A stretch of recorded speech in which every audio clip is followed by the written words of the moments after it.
Not so serious yet. You guys are live. You're live. All righty, good afternoon, everybody. Today's July 2, 2020, and we're at our weekly COVID update. I don't know what to call this, a podcast or Facebook meeting that we have weekly. We've moved it up a day because tomorrow is a county holiday. Today with me is my COVID committee. To my far left, Mr. Mark Nichols. He's the emergency coordinator for this county. Seated to my left is Dr. Jeff Gusky, who's our special guest today, and I'm going to go through some of his creds in just a minute. Also with us today is Julie York, another member of the COVID committee, and also our Texas A&M Home Extension Office agent. Also here is Trace Hutchins, who's also on the COVID committee and who's a registered nurse. Also have some other guests today. I'd like to thank Mr. Steve Dean, who's here with us in the audience right behind the camera. Steve kind of put this together so we could have access to Dr. Gusky. And I've also got one of my commissioners here, Jay Miller, and I'd like to recognize him. And everybody understands we can't have a meeting of all the commissioners because that would not be cool with the Open Meetings Act. And first, I want to give a little introduction to Dr. Gusky. Anybody that doesn't know Jeff Gusky, this guy, I'm going to brag a little. It's really not bragging, it's just the facts.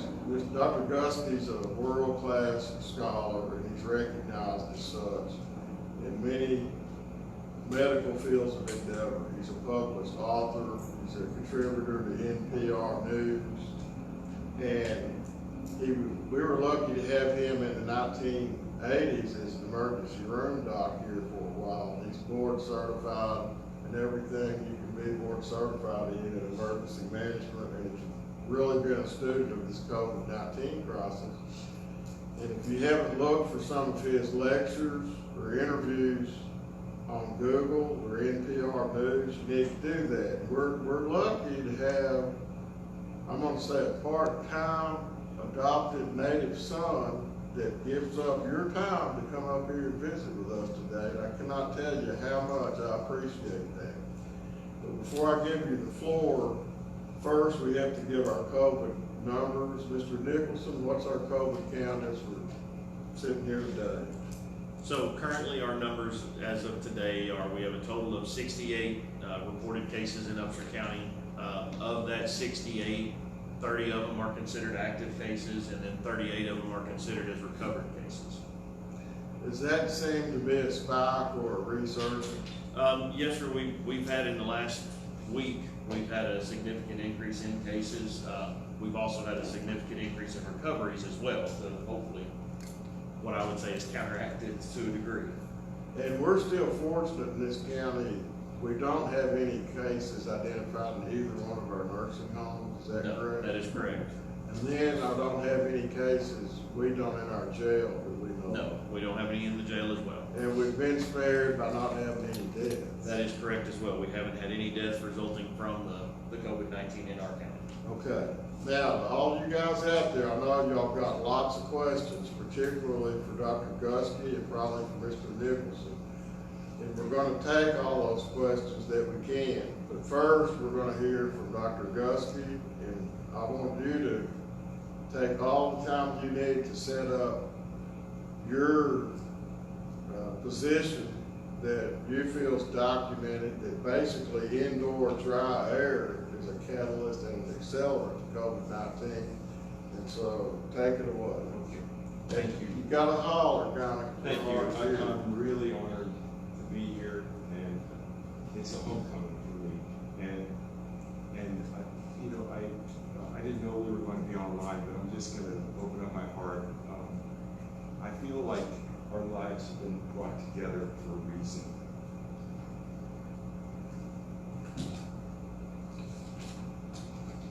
I started remembering some things. on the way out here. I remember a call one night. I'd already moved back to Dallas. It was Steve D. It was about midnight. And it was such a glorious time in his life. And they had gone up to Manhattan, New York. Amy and Mary Jane had just been married. It was a beautiful weekend. They went to see the Easter parade. And Steve said on the way home, the plane had met.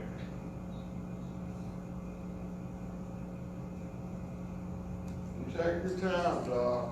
We're all proud to have a fellow like you here. The plane had to make an emergency landing in Little Rock because Amy was seizing on the plane. And she was found to have a brain tumor. And so Steve called me. I got a friend of mine out of bed who was the assistant head of the neurosurgery department at the medical school in Dallas and the top expert brain surgeon for brain cancer in North Texas, known all over the state. And he saw her, I believe, the next day. And somehow I just think of Amy, I just feel like she's here with us right now. And I remember Todd, many memories, but he was always the smartest guy in the room. Always. Yeah, that's true. He always makes it think he isn't. But he called me. He was helping out an African American man. I don't remember the details, but it was a man that needed help, and he was being taken advantage of unfairly. He didn't have any money, and Todd helped him out. He asked me if I would be the medical expert. There was no money involved. We were just doing the right thing. And then I remember Ted and Janine Austin, how they took me in like a son, treated me with so much love, like one of their kids, at a time that was, a very important time in my life. And I remember Trace. I remember this young, thin kid. Okay, I remember Trace, this young, thin kid. Yeah, who used to work at the pharmacy and would do deliveries. And then I remember once he drove me out to Mineola to help me drive me out there. Yeah, fly my plane back. I got into flying because of all the influence of like Steve and other pilots, Frank Brazil and others here. And so I feel like our lives have been brought together for a reason. And this is a moment when we can do something. We're in a time where we need courage, clarity, and leadership desperately. And I want to talk to Judge Tefteller and to the COVID committee about something they can do here that is very important. And I was thinking about something else. After I left here, I had the good fortune of making discoveries one after another, and now, my work is known around the world. It's been on Broadway. I'm currently having my second Smithsonian show. It's on TV. But what we're talking about here, I think, may be the most important thing that any of us ever do in our lives, me included.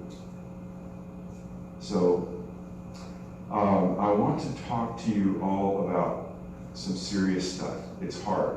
It's hard edge, and I'm just warning you. Because nobody likes to confront darkness. In the ER, we routinely confront darkness. We confront the Jeffrey Epsteins of the world. People who don't hurt when they hurt other people. Because if we don't, people get hurt. And I feel there's darkness in this COVID situation. That it's a medical crisis that's been politicized. So I want to talk to you about what I believe is the tyranny of deadly misinformation and hopelessness. I want to talk to you about 4 examples of that, and then talk to you about 3 things that we can do now that can literally save hundreds of thousands of lives across the country and potentially save America from what I think may be coming. I think the anarchy we've seen was a dress rehearsal for something much more dangerous than we can imagine. As Todd and Steve and Trace know, I was the first fine art photographer to go behind the former Iron Curtain and document a hidden world of the Holocaust just after the fall of the Berlin Wall. And I've walked the ground personally of remote corners of Europe and the former Soviet Union where millions of people have been murdered in modern times. Sometimes I still find bones, human bones of people who were murdered decades ago, not long ago, when civil society exploded into tyranny. So it's very personal. It's not an idea. It's not an abstraction. And I feel like America is not too big to fail. And if we don't get COVID under control, I'm very worried, very, very worried that that's coming here. COVID has got this country and our local communities very deeply divided. And you see that as a bad omen. I think that anytime you have fear and uncertainty, it invites extremes. Especially if you're misinformed. Exactly. And we have to charge into the problem and give people realistic hope. And it's right there in front of us. So first, let me define the problem. So I want to tell you about 4 things that are examples of deadly misinformation and hopelessness. The first one has to do with a solution that has been known about for years. It has to do with dangerously dry indoor air as the gasoline that makes COVID explode.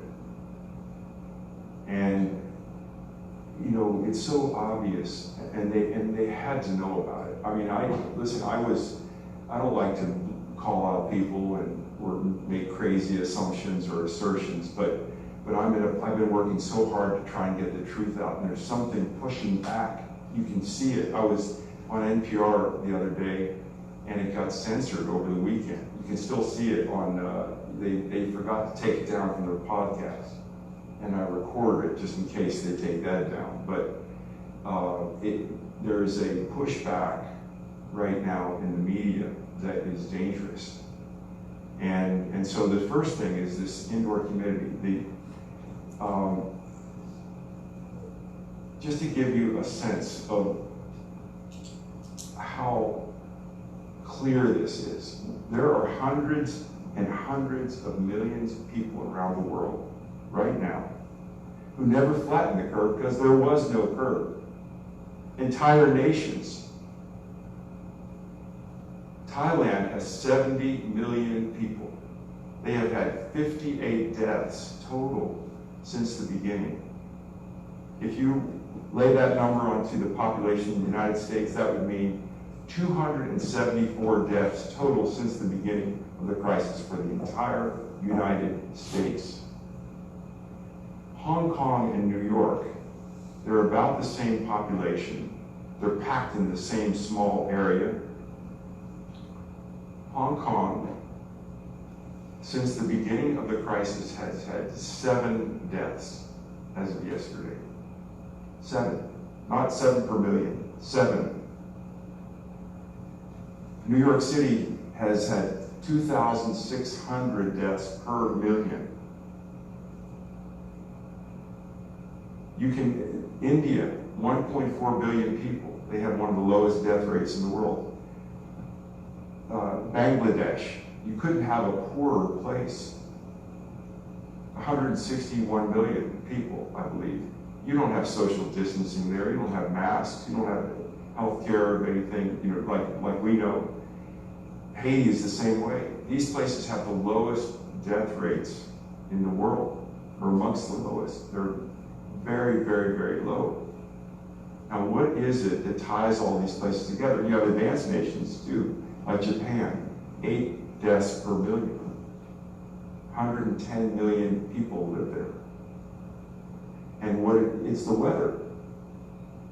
So we never got told that why the hospitals emptied out in April. Remember, they were clamoring. I remember it was April 2nd, and this is not said in a political sense. None of this is political. But Bill de Blasio, the mayor of New York, was clamoring for beds. We need 65,000 beds by the end of the month, or else it's going to be doomsday. And ironically, because I knew about this indoor humidity, I was on a radio show syndicated, in many states up in the Northeast the next day, and I respectfully said, I think actually the hospitals are going to be emptying out. I said that on April 3rd. And so what do we see? We saw the hospitals empty out. We didn't see the comfort ship being used. We didn't see the Javits Center being used. We didn't see all these emergency hospitals being used. We didn't see the ventilator crisis that we were told was going to happen. And they never have told us why. And it has to do with the weather. Remember James Carville had that saying, it's the economy, stupid. It's the weather, stupid. It's the weather that links, it's the weather that saved us in the spring, and here's why this is so dangerous. COVID hit us at the end of winter, and we got saved because spring weather is humid and it's antiviral. It's a non-pharmacologic way of treating the virus. We don't understand exactly why, but it's antiviral. But then you have a series of days like we've just been through. It actually was on June 9th in Dallas. I spend most of my time in Dallas, but I still have a place out at Holly Lake. And I have a special instrument, which I brought with me, to measure this thing called absolute humidity, which is the number that matters with COVID. It's the amount of water in the air. It's not relative humidity, which is what we get on the Weather Service. And I wrote to the most powerful man in Texas for the reopening. He's the chairman of the strike force, named James Huffines. He lives next door to a friend of mine, so I know him. And I said, Mr. Huffines, I said, the humidity just dropped to worse than Wuhan. And in about a week or so, you're going to see unmitigated fear and panic and a big spike in the numbers, and no one's going to understand why. And it was the weather. Same thing in Houston. People think I'm nuts to say, well, if it's humid, if it's related to humidity, how did Houston have such a problem? On June 10th, their humidity dropped in a matter of hours from 80% down to 21% at 4:53 in the afternoon of July 10th, and the weather stayed dry for 9 days. The same thing in California, the same thing in Arizona. So let me tell you why I'm so concerned. And I say this with a broken heart to criticize the people like Dr. Fauci and Birx, but they have got to go. This thing it's dangerously politicized. Here is a paper from 2009, and there are a lot of them. I'm going to read you this quote. It's in the discussion section. It says, these findings also suggest that humidification of indoor air, particularly in places where transmission to those at high risk for complications, such as nursing homes, 2009, may help decrease the spread and the toll of influenza during influenza season. And there are just a ton of the same, they're all saying the same thing, long before Wuhan and after. And so I believe that had we just turned the dial up in nursing homes alone in February, had that information been given to our leadership, just that alone, I believe, could have saved tens of thousands of lives and probably largely avoided the shutdown of America. Just this alone. This is not new information. And then I was on the radio up in Cincinnati, and I get a call not long after from the president of the Cincinnati FOP, the police union, 1,000 members. He said, Dr. Gusky, what you were saying made sense to me. And he said that, months ago, we started wondering about this COVID thing, that, we're seeing the pattern, nursing homes, prisons, cruise ships, meatpacking plants, all indoors. And I went to Chief Isaac and asked him to make policies to encourage outdoor policing. Instead of running into a high-rise or a home or an office building, they do the policing outdoors when safe. They have the lowest COVID infection rate of any large city in Ohio. And then he said, oh, by the way, I heard you mention something about prisons. Well, we have one of the largest jails in the United States, Hamilton County Jail. We have 0 COVID cases. 0. And I checked with him just the other day, it's still 0. And this, I later learned, turns out to be in a state, Ohio, which has the highest rate of COVID of any state correctional system in the country. So he called Sheriff Jim Neal, said, Sheriff, what's your humidity? Sheriff Neal says, I don't know. So he calls the engineer of the jail, calls him back, says, it's 52%, what's that mean? Without realizing it, they had indoor air that was safe, that resembled the places that, like India and Japan and Bangladesh and Haiti and all these places, Thailand, that has such low numbers. We can make, in fact, yesterday I spoke to an expert at one of the leading companies who makes the equipment to humidify indoor buildings. He said, and I've been saying the same thing, but he's the expert. He said, we can make a place in the Mojave Desert as safe as a tropical climate, indoors. And he said, we've known about this for 20 years, and we've been fighting the battle, no one's paid attention. So something is wrong, terribly wrong with this picture. I went to Collin County Jail. It's an extremely well-run jail. Sheriff Skinner, he's a legend. And they had 0 COVID cases. They had 1 on the 17th, but I think it was related to that weather. They must have, I'm guessing they went out for court appearance or something outside the jail, and 1 inmate and 3 officers tested positive. But they haven't had any outbreaks. I go inside and measure their humidity with this special device. It's better than Cincinnati. Then I measured North Park Mall. It's the same as Collin County Jail. I measured DFW Airport in Love Field, the same number. And so it turns out that the engineering arena, the mechanical engineers that build these big buildings have known about this for years. It's not an accident that they're all the same humidity, but they didn't know they were doing the right thing for COVID.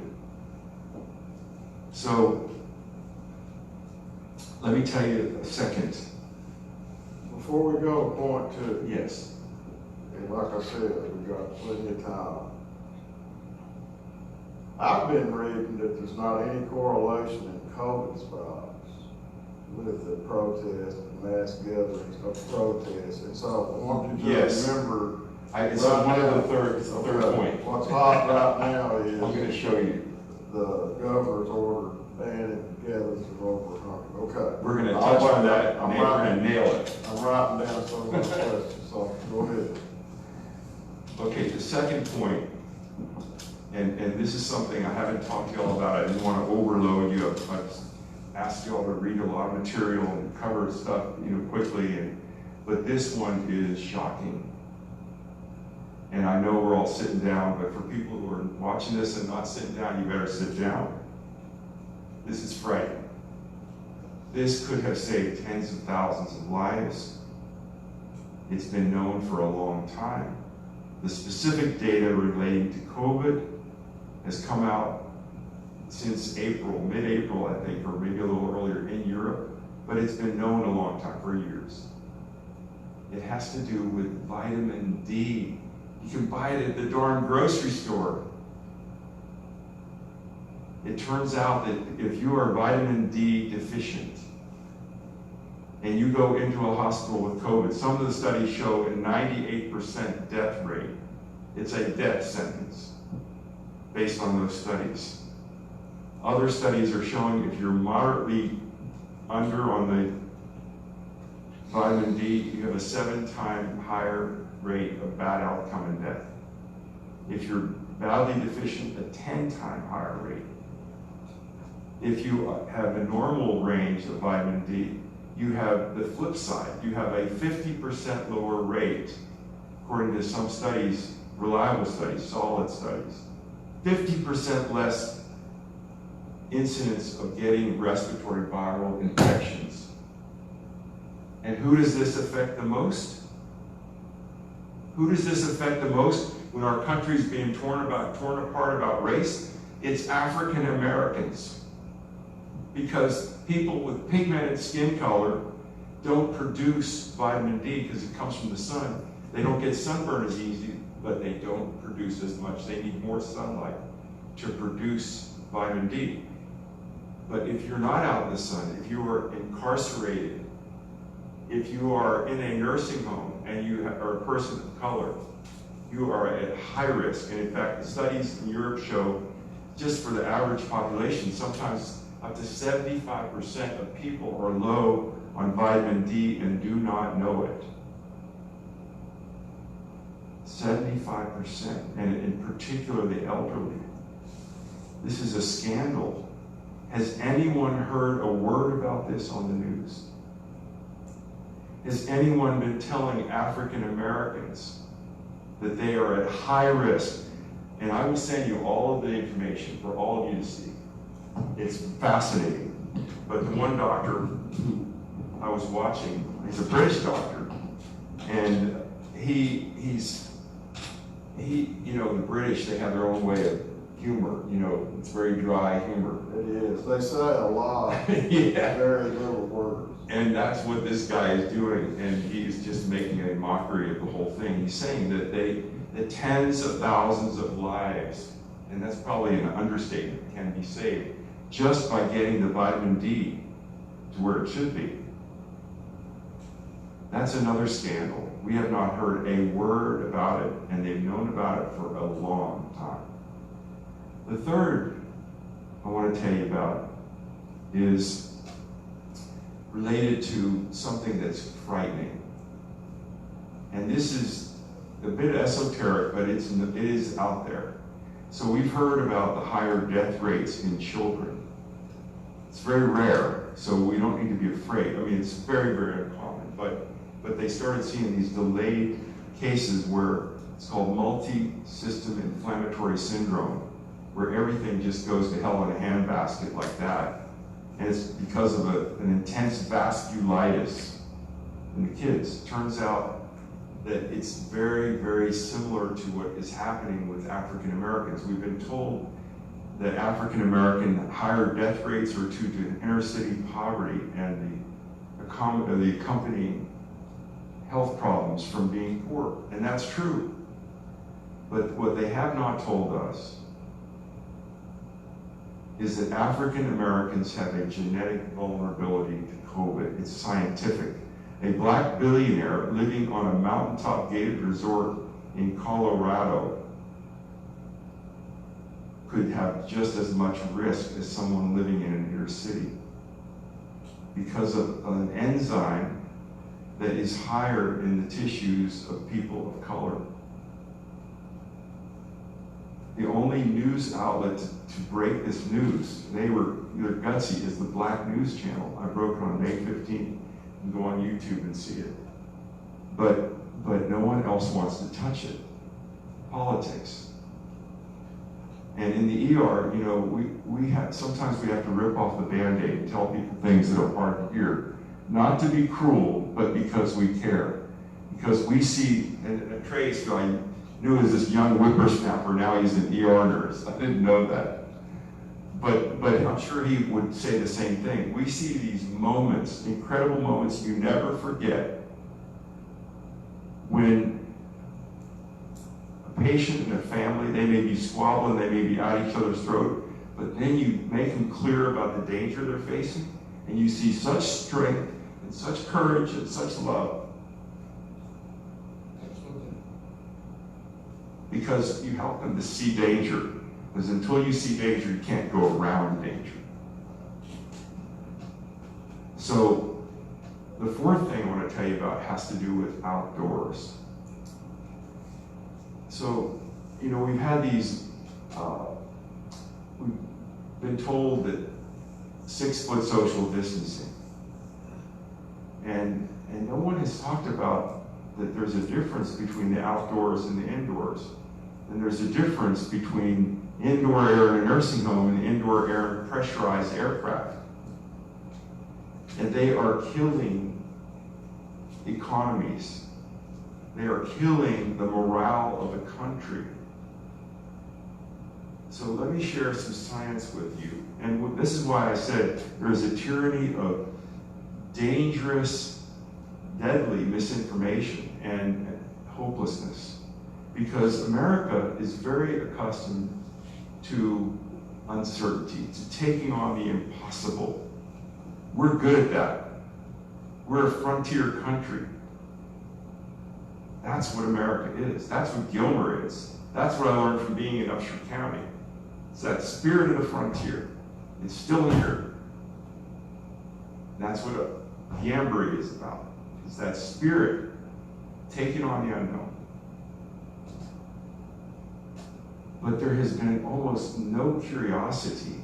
We should have 100 studies going and knowing about it, saying we're looking at why outdoor air might be different than indoor air. Why you have a police force in Cincinnati, Ohio that's doing outdoor policing and their numbers are so much lower than all the other police forces. And then you look at the data, and there is one study that everybody quotes. I don't know of any others. There must be. This one it was done in February and March, and so it's by early April. This is in China, and they looked at 318 outbreaks in 120 different places with over 1,200 different people. And they found one example. They say we identified only a single outbreak in an outdoor environment, which involved 2 cases. So that means that one person gave it to another. And that happened once in China in a big study. And they said all identified outbreaks of 3 or more cases occurred in an indoor environment, which confirms that sharing indoor space is a major COVID infection risk. And I'll share all this with you. Okay, now here's a study, or it's an article from June 24th, about a week ago. It says, New York City reports no protest-related upticks in COVID-19. So we have seen all of this anarchy in the streets, no masks, no social distancing, and you couldn't have a place that is more meticulous than New York City about studying COVID outbreaks. And this is what you get. No outbreaks. So what does that mean for Texas, for the economy in Galveston, all along the ocean, for the economy of the lakes, for restaurants all over Texas, which have outdoor seating, for baseball games and Little League and family picnics and July 4th and on and on and on. This is our lives. Our life is at stake, and they're not saying a word. They're not even curious. When you go on the CDC website, under the frequently asked questions, they don't say a word about outdoors. It's like no one gives a darn. They're not even interested in finding out the answer. Something is wrong with this picture. It's a tyranny of deadly misinformation and hopelessness. So I want to now talk to you about 3 very tangible measures that can be done right now. And I am coming to Judge Tefteller and the committee, and I feel like this may be one of the most important days of my life. Because what comes out here, you can start a trend. We need to stand up to this tyranny. We need to confront this lack of scientific proof. You know, when leaders ask people to do things, they need to provide evidence. We need to be able to trust them. When a society loses trust, societies explode. That's what I learned from my work in Eastern Europe and the former Soviet Union. America is not too big to fail. So what happens here, because of the power of this man right here to do things. We just need to listen to people like you, even if you say we're on the wrong track. So Well, I'm saying, I'm listening to you. Now, I want you to keep going. But I think the upshot is you think, if I'm hearing you right, this band of people over. No, this is very simple. I'm not trying to pick a fight with anybody. I mean, this isn't picking a fight with anybody. well, This isn't about I that. want to know what you actually This is. I'm going to give you 3 measures that are not controversial and that will make Upshur County a leader in the entire country and potentially the entire world. It's okay for you to say that the ban on any outdoor gatherings of over 100 people, that blanket ban, ain't necessarily. No, I'm not going to go ain't there. necessarily the right medicine in your opinion. I'm not going to go there. Okay. I think we need to keep it really simple and really hopeful. Because once we start doing that, and once people start seeing results and seeing hope, the American people are waiting for courage, clarity, and leadership. And that's our history. We stand up to tyranny. And so here's a simple plan. And these 3 measures I'm asking the COVID committee and Judge Tefteller to consider in Upshur County and to be a role model for the entire state and the entire country. And I believe that this thing could go like wildfire. So number 1, it's to follow the recommendations that have been around for years and that have been around since. And I've provided you and the committee a lot of data that's all saying the same thing.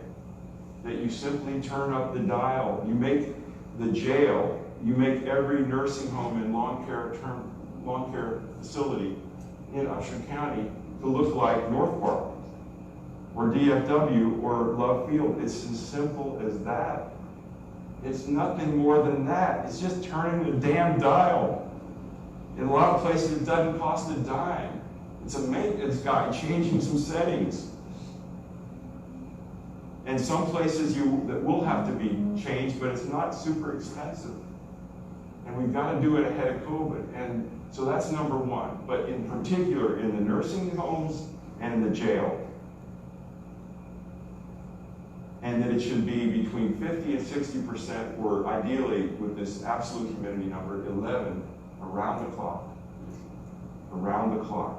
Absolute humidity. Absolute humidity. Needs to be at what percent? 11. 11, it's grams per meter cubed. Okay, number 2, I believe that you can save so many black lives in this country and in the world, but in particular in America and in Texas, the state that we love. And it's non-controversial, it's not wacky science, it is solid science.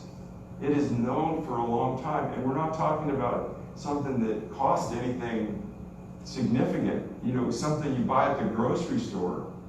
You have to test people. Now that's the only, fly in the ointment, is that you can't just give it. If somebody has a full figured, if they're full figured and heavy, they need more than someone who's thin. Trey needs more than, I guess none of us. The ladies are thin. No, you got to dial in the number, but once you get it, you're there. And it's inexpensive, and every inmate and every nursing home patient should have a vitamin D level, and they should be taking vitamin D because it has the potential to protect them. It does not only optimizes the immune system's ability to fight COVID, but it also safeguards against the terrible inflammatory reactions for the people that end up dying. It has a huge, all the data is there, I'll send it to you. It's so clear, you're gonna have some work to do tonight. Will do. Okay, so the third thing is very simple, and it has to do with the outdoor policing. And I would like to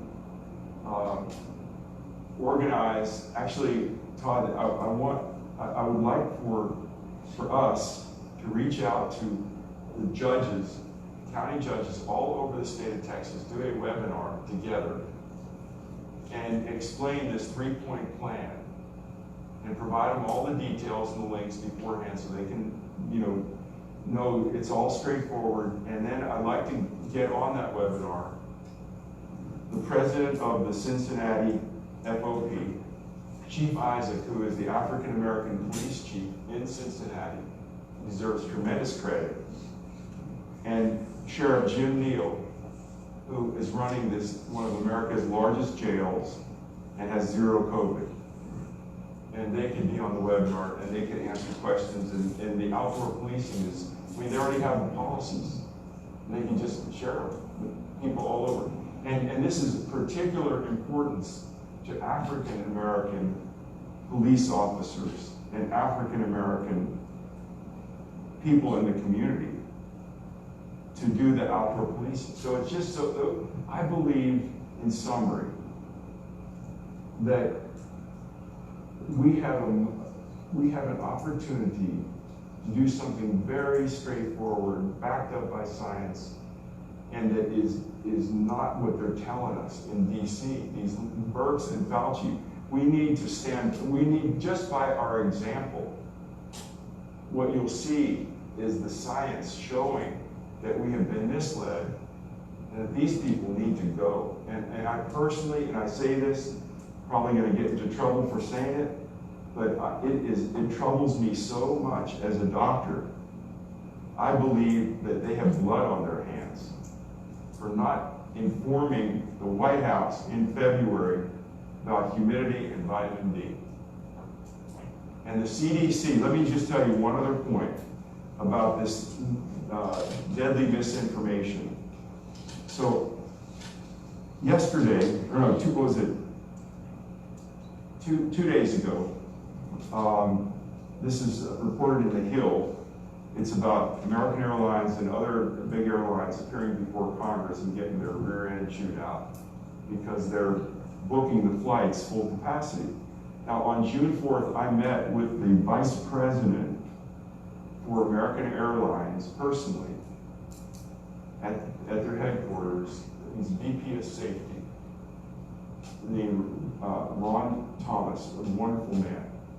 And he knew something, they all know it, but no one's talking about it. It's another example of what we should be talking about. it turns out that no one knows of a single example where somebody with COVID gets on an airplane and then you have a cluster. And they've done hundreds of cases of tracing. And the government has this data. Why aren't they telling us? This is an entire industry that's losing billions and billions of dollars. Why aren't they telling us that aircrafts may be one of the safest places to be against COVID? Why is that? That's your question is as good as mine. That's why we need to take this into our own hands and start taking action on a grassroots level, because the government is not talking about it. The CDC issued guidelines. This is from the New York Times, June 3rd, not even a month old. It's CDC recommends sweeping changes to American offices. And right at the top of the headline, it says, no public transit. That is a target on the back of the airline industry from our own government. And so I had an article came out yesterday.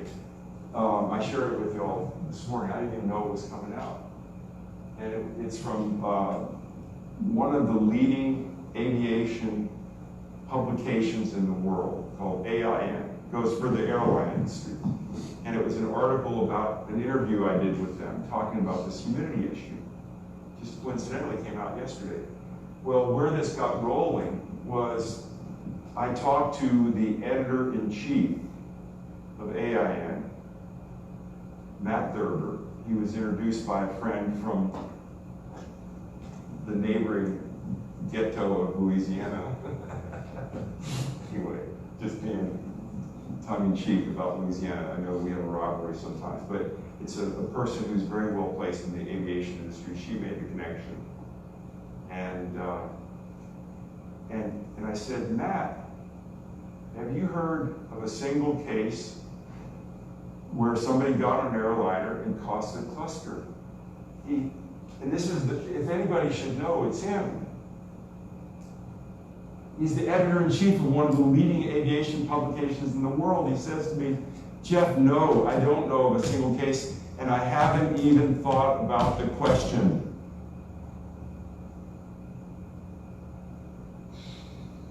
Something is wrong with this picture, and we cannot get through this crisis if we are hopeless.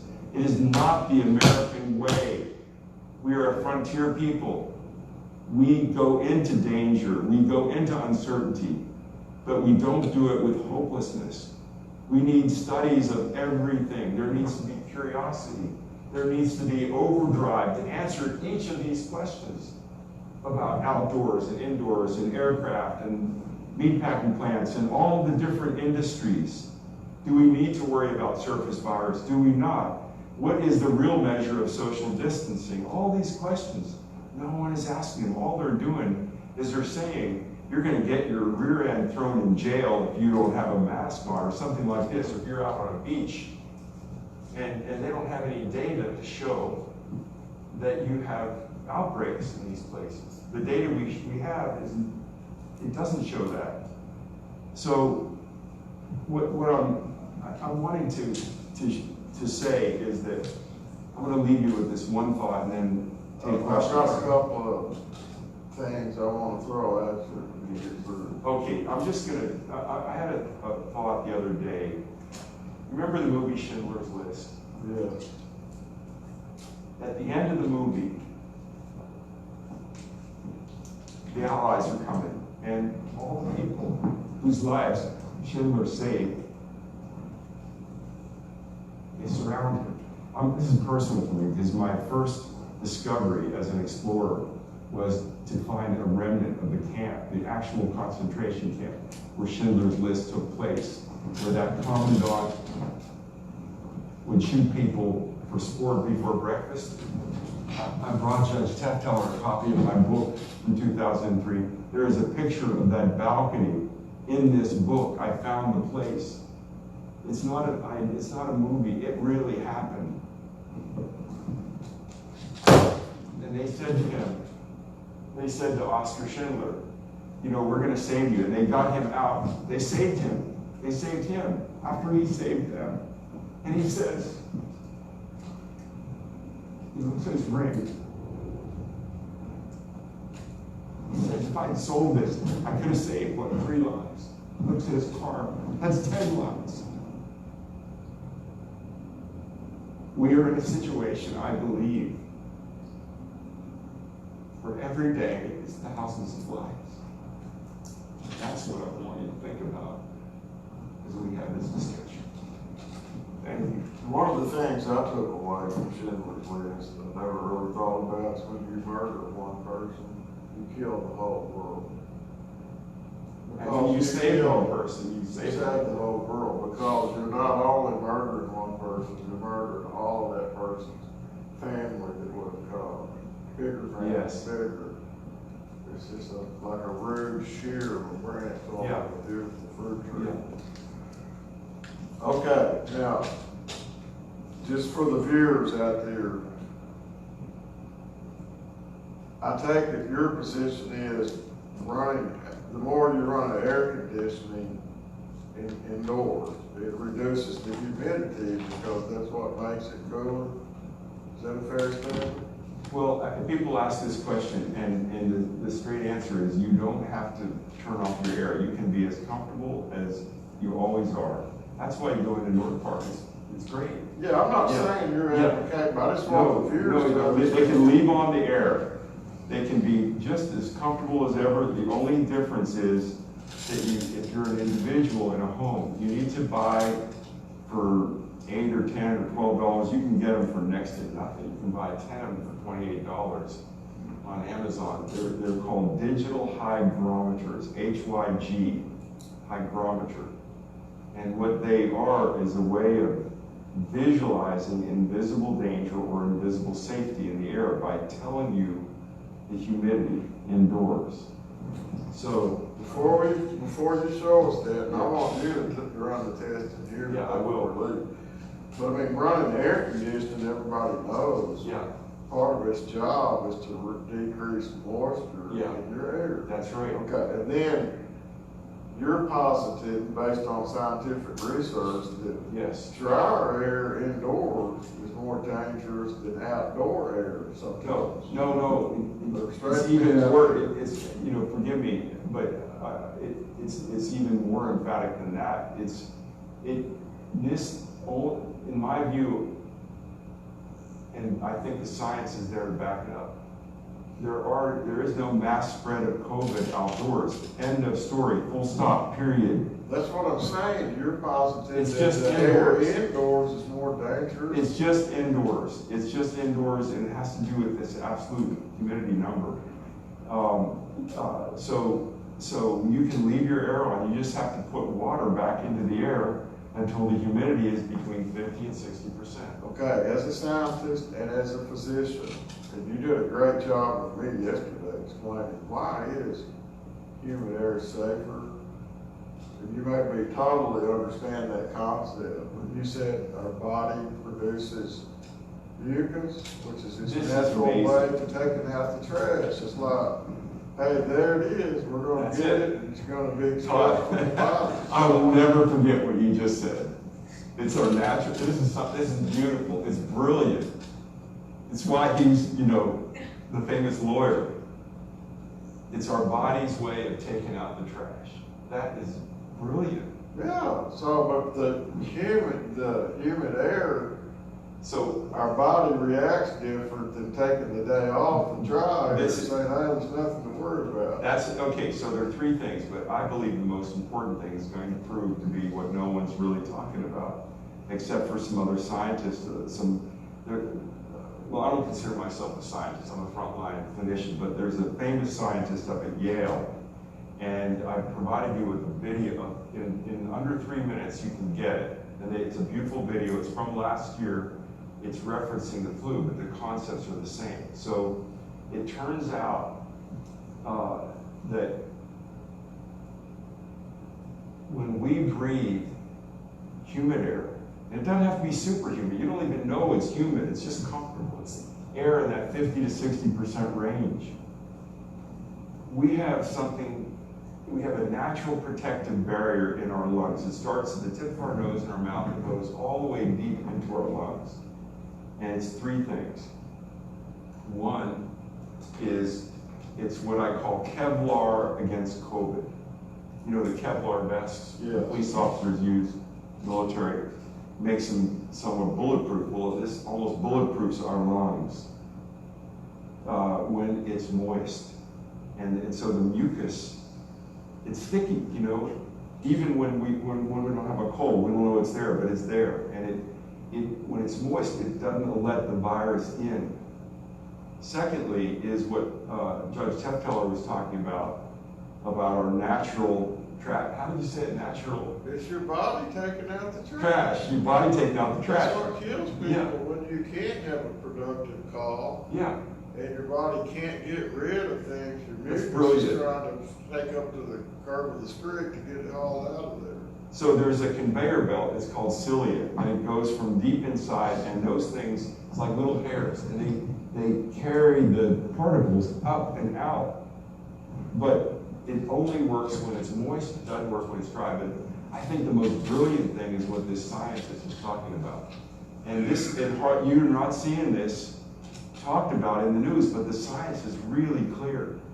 And if we can publish some of the links to the public, you know, on your county page for people watching, they can see it themselves. So it's this. There's something called interferons.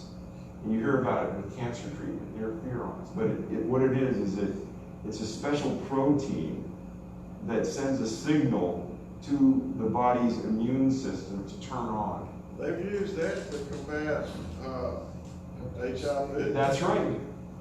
All kinds of things, interferon. And so we have a system to fight COVID that's built in, but it only works when it's moist air. When it's dry air, it doesn't work. And she was saying last year in this video, she said, we don't know why it doesn't work. It's a mystery. We need a lot more research, but it doesn't work. So that's kind of where we're at with this COVID thing. There's a lot more we don't know than we do, but we do know very simple things, that there are hundreds of millions of people that aren't getting it in some of the poorest places in the world where they're not social distancing or wearing masks. And something's working, and it's the moisture. And so we can do in temperate climates, even in places that are hot and humid, but occasionally you get a dry spell, like what I believe caused all this havoc the last couple of weeks by humidifying the air. Well, and another point for mucus production would be to stay well hydrated with water as well. Very important. Okay, let's talk about that. So there are two things. So I'm working really hard now, and I can't mention names, but there looks to be a breakthrough with somebody that a lot of you have seen, who's known by millions. He's the chief meteorologist of one of the major stations in Dallas, which is owned by a network, a conglomerate of 62 stations that cover the country. He's very excited about this and about publishing something that I call the Viral Safety Index, which is about this absolute humidity. And you can, in fact, there's another link we can publish for everyone. It's a free link that I just found about a week and a half ago, 2 weeks, something like that, which reports in real time the absolute humidity all over the world. And you can see you can tell who's going to light up before they light up. And so what we're doing is to try and get that on the weather report as red or green. When it's red, you humidify and hydrate. When it's green, you can breathe easier. So the hydration part, now here's where that comes in. If you're indoors and your air is green, which means in the 50 to 60% range, you're good. You don't need to worry about, drinking a gallon of Gatorade. But if you go out and it's red, a red day, and the absolute humidity is below, I would say 12, when you look at that map, you should be hydrated. Now, one thing, and this is the mindset of doctors and nurses, because we know examples, all of us, ER people, where, somebody thinks, well, a little is good, a lot is better. And so they drink too much water, and water can be dangerous. You can have seizures, you can have, cerebral edema. It's called water intoxication. So you've got to chill out and not drink too much water, but you can drink all the Gatorade you want. And that has the electrolytes, and then there's no worry. But bottom line is hydrate when you're outdoors on red days. Now there's one other little thing that I've kind of realized recently. I think we're talking about starting an earthquake or something good, let's say, something positive, like a positive avalanche that starts in Upshur County. And if this happens, by the way, I can see it being historic. I mean, long after we're gone from this earth, that it will be in Wikipedia, will be in the history books, that Upshur County was the place where this changed. Now, what I see happening, we're all panicked about masks. I see when people go into public places that they are given water. Because if you're out in dry air and you walk into a public place, and you're dry inside and your mucous membranes, you're gonna be more risky to give if you have COVID. That's not good for your nose to be dried up like an old wrinkled piece of Christmas tree. That's why some people, these nasal mist, keep moist. Well, if you just stay hydrated, that's all you need. You don't feel it. It's just throughout. A veterinarian told me once a healthy dog has a wet nose. An unhealthy dog is sick, his nose is dry. And this is kind of a very crude way of what we're saying. Yeah. Well, the body has its own protective mechanisms, and we're not talking about it. We shouldn't be. And it's so simple. And how much does it cost to drink water? Most cases, nothing. Just to stay hydrated. So, I need to take some questions, please. if that's okay. Yes. Yep. We don't have a guy like you around here very often. And so Well, I'm here in spirit all the time. Okay. I'll never forget Gilman. So let's have some questions. Well, we've got a couple just right offhand. Read the questions to us. Okay. Mark. It says general, should I read? Okay, general vitamin D dosage, D2 or D3, which one? Okay. I take the D3 and I cannot give you medical advice. You'll have to talk to your doctor about this. You should get your level checked. But as a starting point, I think that it's reasonable for most people to take 2,000 or 3,000 a day. That's milligrams? No, it's units, I think. Yeah. And the pills are usually 1,000 or 2,000, the caplets. Okay. And so that's a starting point, but you need to get your level checked, especially if you're a person of color. If you take too much vitamin D, is that bad? It is bad. Okay. That's the reason why it's so important to get the level. Once you get it, you don't have to go get checked all the time. You can just, stay in that range. You know what it takes to keep in that range. But if you take too much, you can get into trouble. And I would advise everybody to do this yesterday, because it doesn't change overnight. It takes a while for your system to get where it needs to be, and it's not going to hurt you to start it right away. All right. So the next question would be following up with, what is the recommended temperature indoors? Whatever is comfortable for you. The COVID is not affected by temperature. Just the humidity. Yeah, I mean, if you go to an extreme temperature, yeah, and it is affected by sunlight if you're outdoors, but no, just be comfortable. So this next question is you towards the judge, but there's actually some other information that's come up while we've been in the meeting.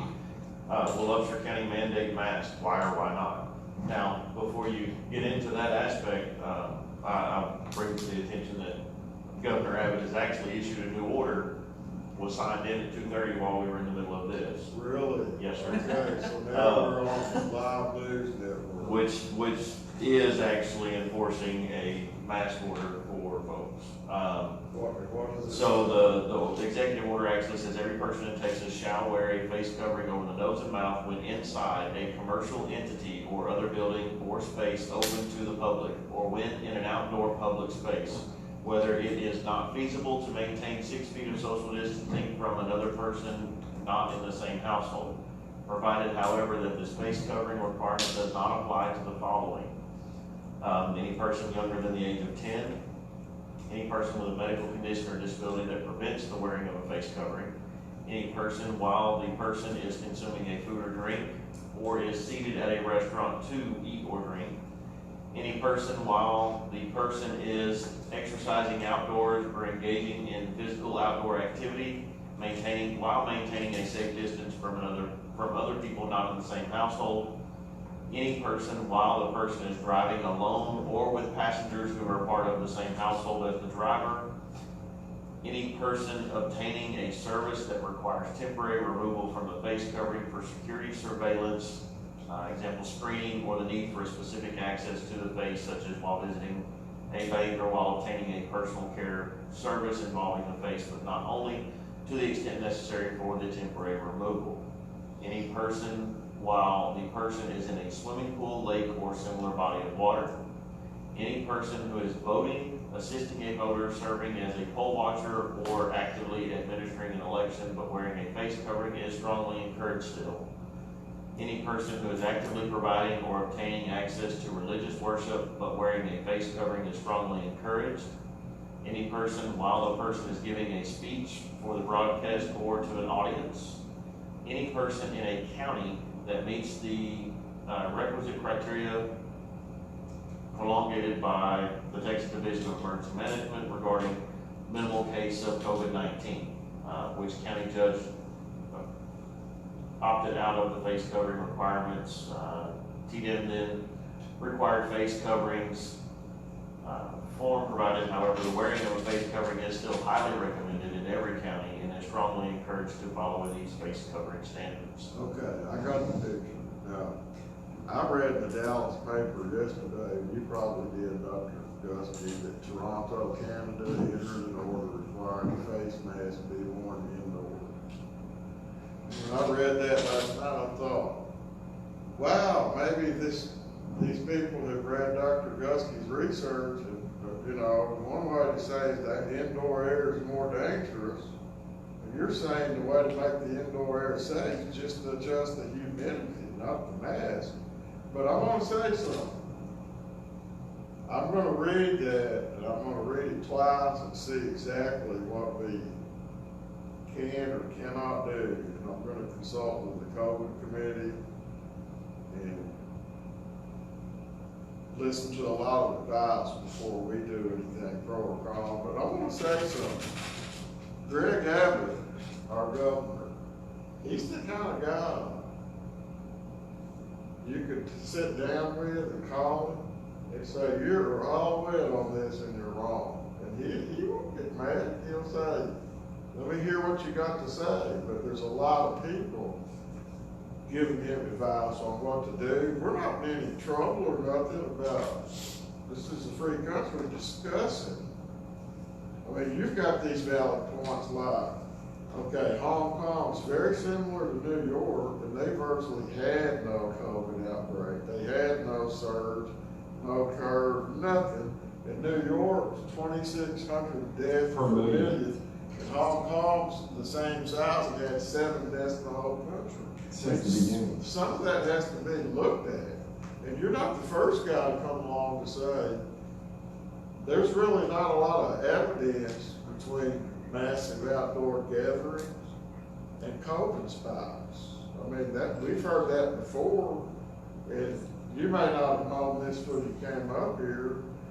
This community felt like it had to call off the Jamboree because of the COVID spike, and the governor's order before this one said all outdoor gatherings over 100 people are banned unless specific approval is granted by a county judge or the mayor. Now, I'm not taking up for Governor Abbott. I've always liked him and I support him. And I'm an officer of the court system around here. I'm one of 254 county judges. This is how big the club is in Texas, 254. I think the man's remarkably moderate, and he's trying to be moderate. And I think he feels like he got messed over by all the young people around here flocking into bars and stuff, and COVID went up. I don't know if he's right or wrong, but I just have to ask him. Yeah. The Supreme Court of Texas, guys, Kristen knows this, issued another mandate today pushing any jury trials back from August 1 to September 1. Well, we're gonna be a cat chasing our tail because the weather, what we're seeing right now, we think it's bad now. It's gonna Flu be season, worse. It's not, it's gonna be exponentially worse. But you know what you're saying makes so much sense. Why do we always get sick in the winter? Yeah. And I've always read my little parade magazines. You know, I'm kind of weird. I subscribe to like Grit, and the good old days, and home remedies. And I've always been taught growing up because we're cooped up inside. That's why we have these flu epidemics. And you know, that dovetails with what you're saying. It's the weather, stupid. You know, when we look at this, if we're running in fear now, and that's what's happening. I mean, I too respect the governor, but he knows he could be wrong. He knows. It's no different than a general leading an army. I think we're going to pull this off. Well, you know what? It's not, to me, the right approach is positive, hopeful leadership. And that's what I'm asking y'all to do and consider today. Because we don't have time to get into a fight, over masks and social distancing. This isn't a fight. No, I'm not talking about us. No, I'm talking about as a society. This is a discussion. Yeah, it's not us, but I'm saying in terms of Texas, we don't need, if it makes people feel safe right now while we're sorting it out, we're not gonna have the answers for a while. We're in the fog of war. I've got brains enough to know that the size of this virus is little. It goes right through an N95. I got that. It goes right through. I got that. And that's the science. We can look at the science, but right now people are so divided over fear. You know that we have this aristocracy of fear that has come over the United States. And that allows certain people to profit beyond other people. Go figure that. I read somewhere that the 10%, like the top 100 richest billionaires. Look, I'm not saying that they're like telling this. I'm just saying as a side benefit, all of their net worth went up 10% since the COVID became a crisis in February. Well, they hadn't even done nothing.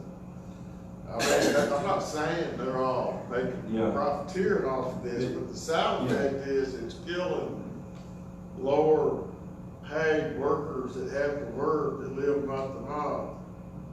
And then if you're like a hedge fund billionaire where you're doing all right because you can short sell oil on the market all day, hey, that's fixing to fall from $40 to $25 a barrel, so I'm going to buy a whole bunch of it and then put in a put and then, put out there for sale, buy it at 25, I'm going to sell short. I mean, that's what people are doing every day. I've got a real problem, and I'm just a county judge. I don't want nothing, and I'm not moving from Gilmer, okay?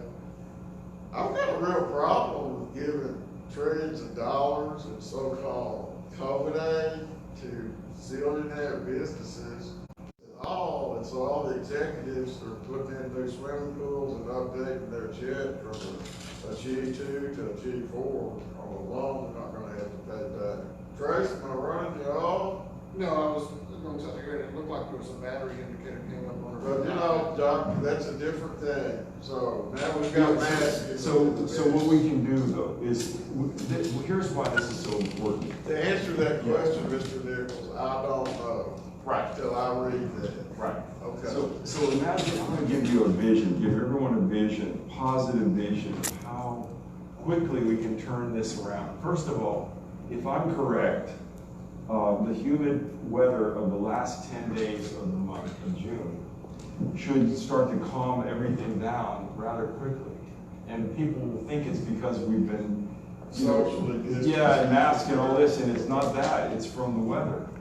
and or at least mostly, and I think it's predominantly the weather, and so then the fear will go down. But here's the bottom line: is that if we humidify enough places indoors, make enough places green, and then have enough of a momentum that the governor would sign an executive order making every prison, every nursing home, every school, every hospital, and then encourage all the other, the hotels, the retail, the restaurants, to get ready before the fall and to get humidifiers into the homes, especially of the poor and of minorities and people who are at high risk. We can create a wave of morale and hope and energy, and it'll be proven, because all it takes is 2 or 3 weeks of green air indoors, and you turn it around. So you have a dry spell come through, and then something miraculous happens, because you don't see the cases go crazy. And the reason is, it's very simple. Can I just share this? This is really something. Okay, so we're like imposing on you. No, this is an honor. You're not imposing on It's us. a tremendous honor. Have we got more questions? Okay, so I'll make this quick. So it's to understand what's happened to us with COVID. Phase 1 was, it hit us at the end of winter, and the people most affected were those confined in nursing homes, in prisons. There are people who couldn't get out and about. And the ones in the nursing homes had the double whammy of having pre-existing conditions and age, advanced age, which made them much more at risk. And then we all went indoors, and what that does is that it's a way of decreasing the numbers by people not getting into public places. So they cut off the access to the nursing homes. And they kind of, although I believe it was most of the weather, they cut out a lot of the breeding ground for COVID. Where does that breeding ground happen? It happens in public places. You have 3 things. Whenever you think hotspot, you got to think 3 things. How dry, how packed with people, and for how long. So it could be a large restaurant or bar, or a large space, or it could be a bus. You have people packed. It can be dry, and they can be in there a long time. Or a home, just a living room. If you have a gathering and it's dry and packed and they're in there for a long time, you can get COVID. So here's the bottom line, is that we reopened the economy, things were cruising along, doing fine, and then bam, we got a dry spell that hit all over. In fact, I sent you that graph. Even here in Gilmer, at Stevens Field, you had humidity. There's a measuring device, and it dropped on June 9th or 10th, down into the 30s. Yeah, I got that. You're saying this stuff spikes when you get dry air. It's gasoline to the COVID when it's dry indoors. And when it's dry outdoors, it gets dry indoors. So what's happened is that we reopened. Now people who are not confined, young people, a lot of them young people, are going out and getting their lives back, and they're congregating in places like bars and restaurants and malls, and they're trying to live a normal life. And what happened is you had packed people, you had virus, and then dry air, and then it all set off like a bomb. Does that make sense? Yes, sir. It does to me. Dr. Gusky, one thing I want to ask you about was, Mark just talked about the governor's order with masks, but what we don't hear a lot about, which is probably the most effective thing, is hand washing. I don't think, proper, frequent hand washing. We're in this, it's always a good idea for hand washing, social distance, or, not hugging people that you don't know. And I mean, I don't want to sound paranoid. It's just that there's so much we know, there's a lot more we don't know than we do. And while we're figuring it out, we just need to use common sense and good hygiene. But I think that what you're going to find, because these nations like Bangladesh, where it's so poor and chaotic, or Haiti, you're not going to have all the things that advanced society, people are just going to do what they do, and yet the numbers are low. So I think when the science is out, when we look back on this time, we're going to find the most important thing is the humidity of the air indoors, because it makes that natural system to protect yourself work. That's it. I got you. Trey? No, I mean, you're absolutely right about the mucus. I mean, I think so. That is, our natural defense. Cough that up and get it out. Now, I've got a lot of questions. Okay. Is there any more for the doctor? I don't think so, not necessarily. Okay. You want me to measure what it is in here? I do.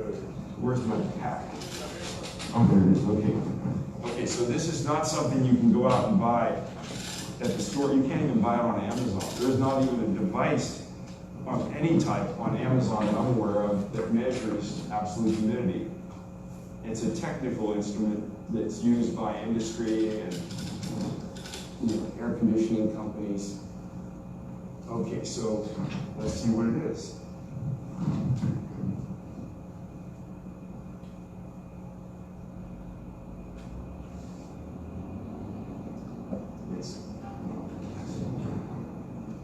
Okay, might as well tell them. You want to tell them? You're the doctor. Okay, it's 13.6, 12.8. So this means that the Upshur County Courthouse is one of the safest places in Texas. Okay. Say that again, Jim. What's that? Say that again. It's 12, now it's gone up a little bit. It's about 13 grams per meter cubed. So North Park Mall, DFW, Love Field, Holland County Detention Center are 11. And if you're Don't you say nothing. if you're above 10, He's my doctor.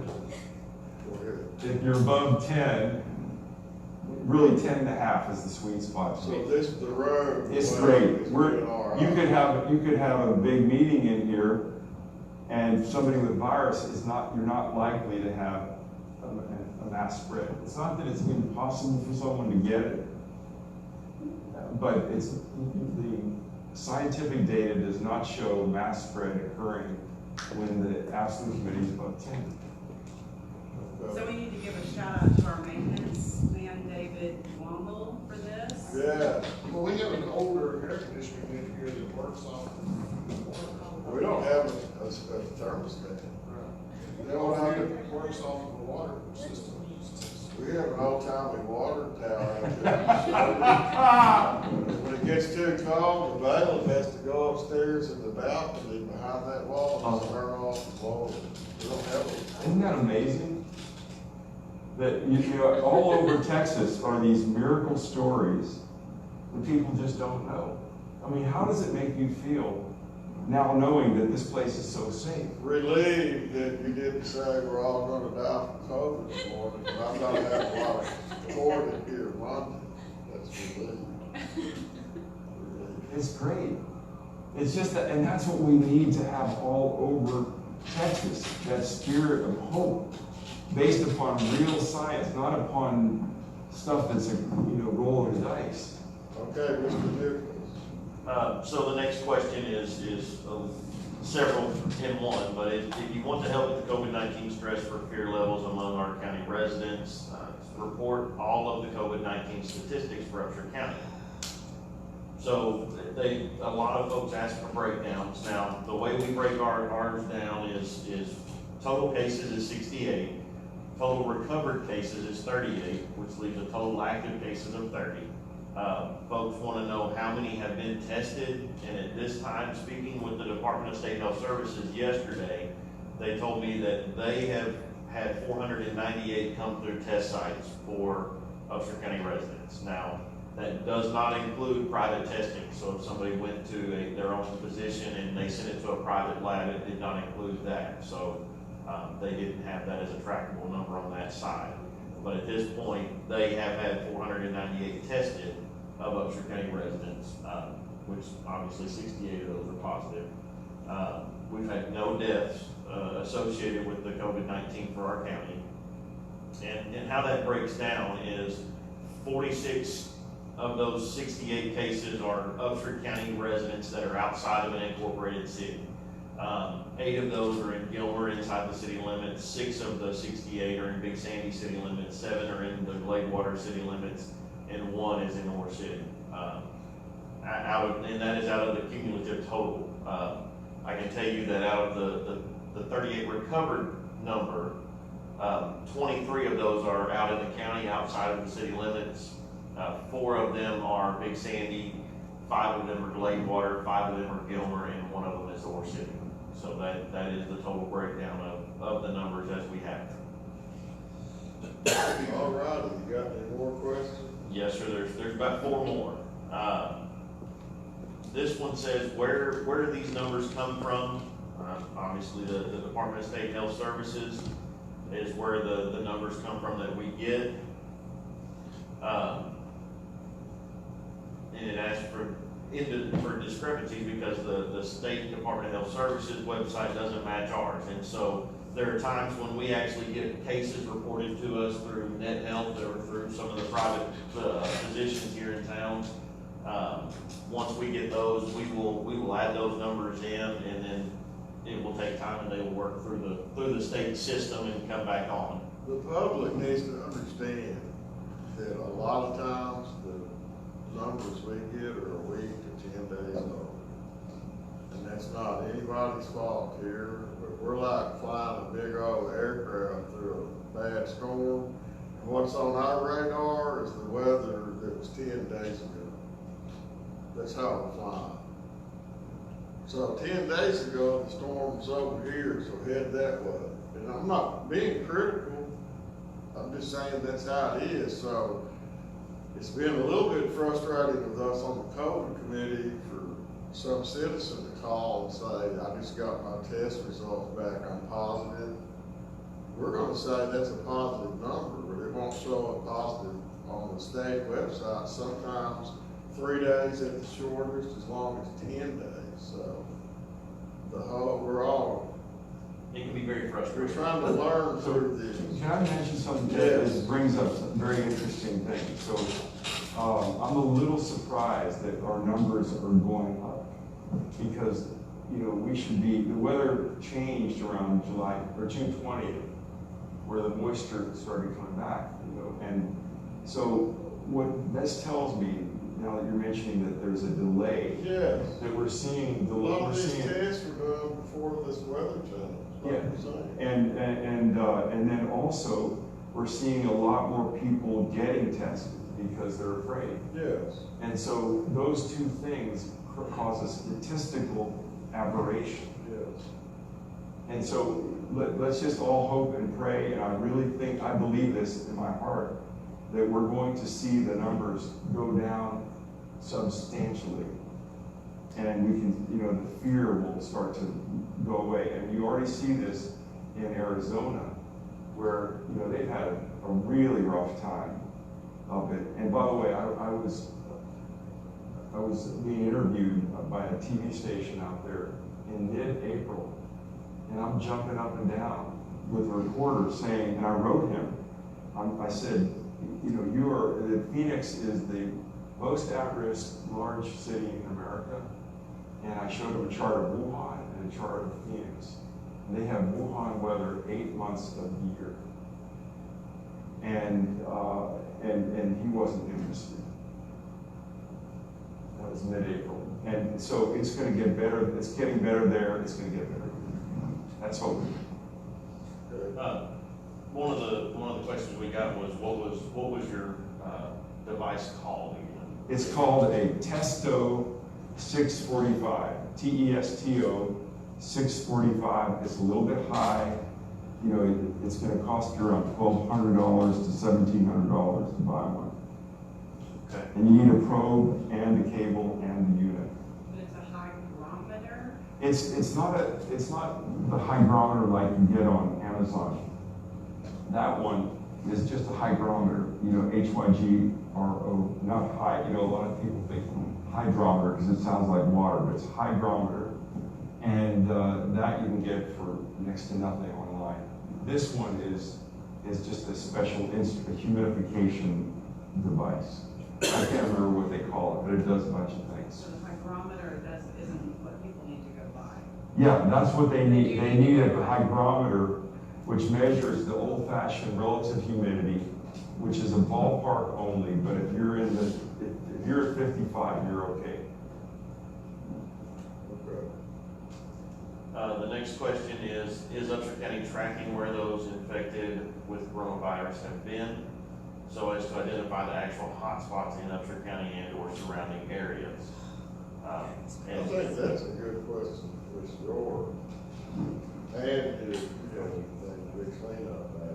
Well, a lot of the extension agents are currently working as contact tracers, and we're calling people that are COVID-19 positive. Can you hear me? Can you hear me now? We just hold it. Can you hear me now? There you go. Okay, so a lot of extension agents are currently working as contact tracers and with the state health department. And I'm doing the investigative job where I call people who have tested positive with COVID-19 and talk to them about their situation. And I collect information on who they've been around while they've been contagious.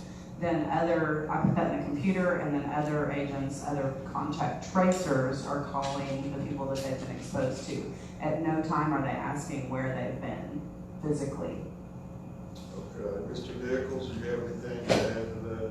No, that's very good. I mean, like I said, I know between the state services, they are the ones that actually do the contact tracing to follow up with these folks that have tested positive to see where they've been and what they've come in contact with. And then if they have areas of concern, they contact us and we address it. I want to ask something to the whole committee. I'm going to start with Mr. Nichols. True or false, most Upshur County positive COVID cases somehow have a tentacle to an out-of-county hotspot. Is that a fair statement, or not? We don't know enough? Some of them we probably don't know enough. Some of them I would say that's a pretty fair statement, and that's simply because our county is so rural. I mean, there's a lot of people in our county that live here but don't work here. They have to go outside of our county for amenities that they need, or, you know. So, I mean, I think that would probably be a fair statement to say. Now, I know of some cases where so-and-so got the COVID, which were 3 or 4 in one household, Yes, sir. which they probably might have all got it, according to Jeff Gusky, which is totally feasible, just dry air in the house. But said, you know, he got it at work over here, a big industry out of county, he got it home, and we all caught it from him. So there is some truth to that statement about the spread from outside. Yes. Okay, what's our next question?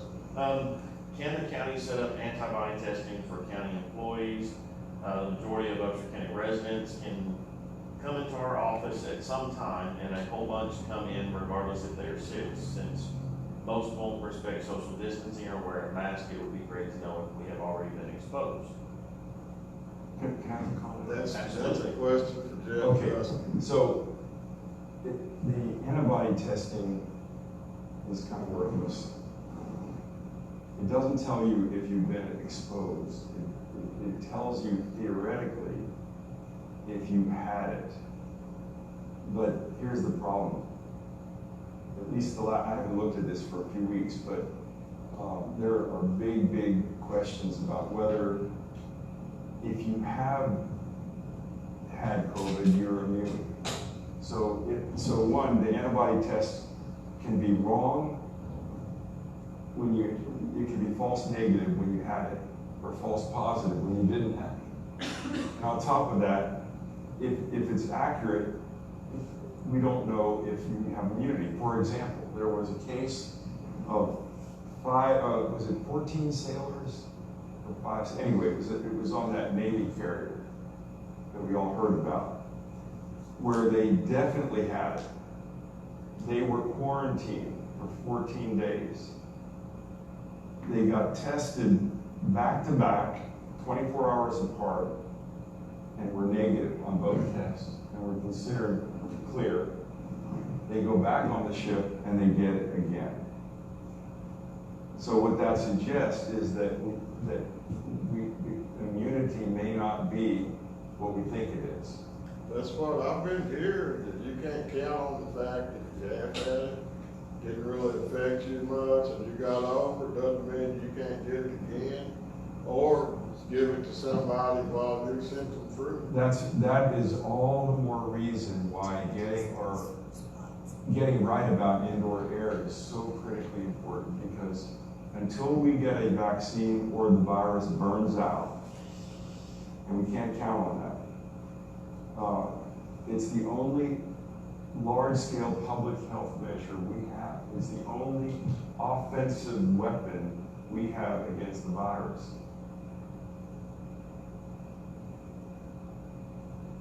We're gonna get a vaccine. I am very hopeful that we're going to have all kinds of miracles, of unbelievable developments. You know, America, this is where America is great.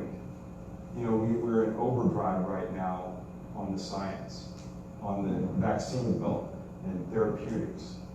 And, you know, it's like NASA was. Remember at the beginning of NASA? Yes. We had all these developments that came about that were not related to space, like Teflon. But they advanced medicine and industry. Incredibly. And we are like on NASA times 100 right now. Yes. So I'm very hopeful. Okay. The last question we have is, if people have been infected with COVID-19 and are now being quarantined, what sense does it make to halt opening the economy without a broader testing availability for those who need to work and support their families?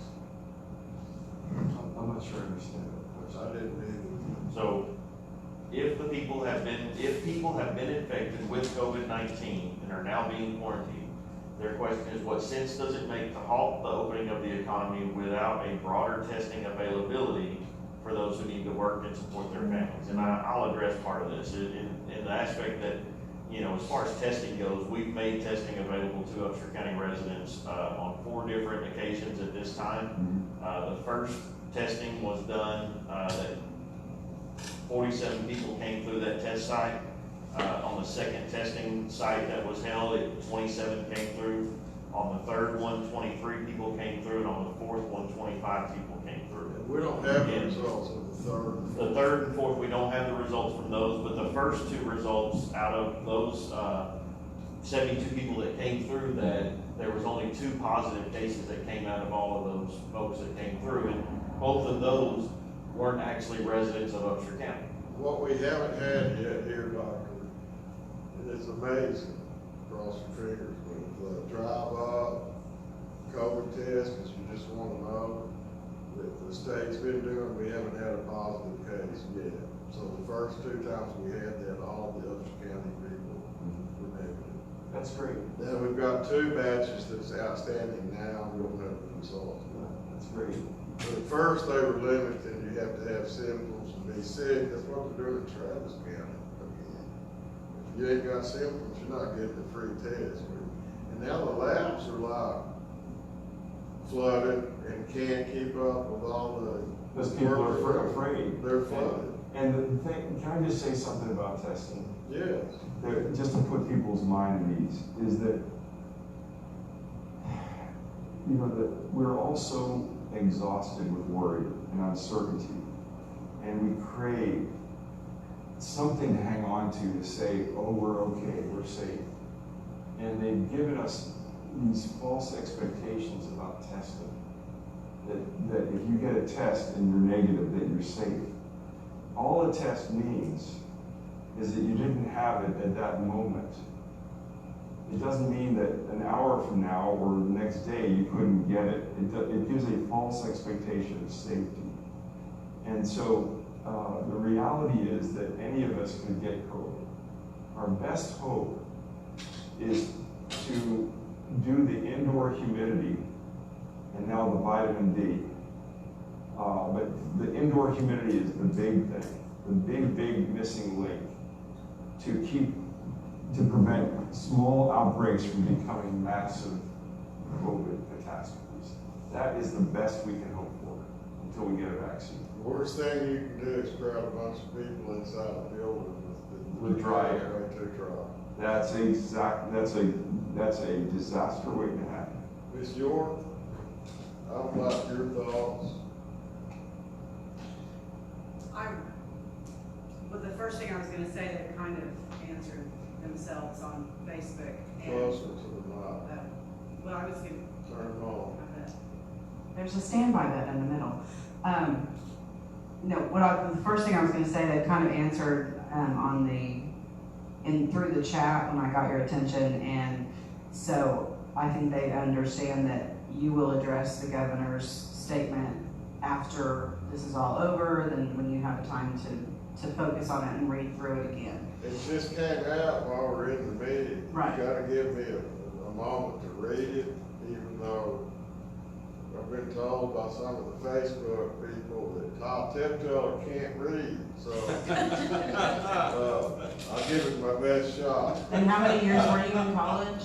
You read a few books, I guess. I learned to read and write incredibly in law school, and then even more after then, because I'm an avid reader. Reading is my alcohol. Right. I started reading when I was 4, and sometimes I don't want to read anymore. I didn't know how to spell after I graduated from the university, and that is God's truth. Yeah. You learn to spell by reading. Yes. And that's how you learn to spell. Yes. You may not spell a word, but if you're a good reader, you can tell if the word's misspelled. That's right. And so now I have this affliction, I can read a new John Grisham novel. And 2 or 3 of his, I found 3 or 4 typos. I don't even mean to find them, it's just like his editors and His editors missed it, right? it's just Right. going so fast. Okay, but no, as soon as we get out of the meeting, I'm gonna download and print the governor's order.